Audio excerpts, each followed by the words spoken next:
入展场，360度包覆式的沉浸空间，打造不同维度的海景，搭配海豚悠游的环绕声音，民众全坐在地板上，宛如徜徉在大海中，身心瞬间疗愈。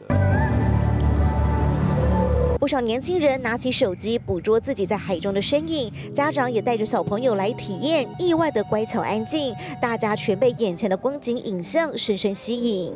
其实主因为那个里面的影像，他们应该都还算看得懂，就是有一些鱼啊，或是海洋光彩炫目，应该是会被吸引住，不会跑来跑去。我最喜欢泡泡。 是蛮惊奇，因为以前很少看到这样的一个表现方式。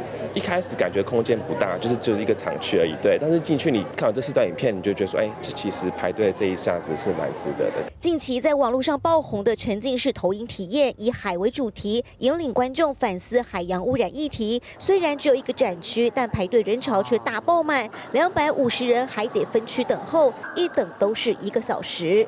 1点半等到现在。 对，然后真的很长，可以沉浸式体验，蛮不错的，就很想来。没有想到会那么多人，可能加上台湾最近又很热吧，整体的设计有海的这种意象，可能就还蛮消暑的。我是有点惊讶啦，但也蛮开心说，观众可以理解而且喜欢这件作品，是蛮开心的。官方统计，原本平日只有2000人，暑假周末暴增到5000人，紧急改发号码牌。展区每日限额1750人，希望能维护民众的看展体验，不要变成看到火气大。金盛3林世新台中报道。立刻下载静新闻 App， 一手掌握新闻时事，尽善尽美，静好新闻。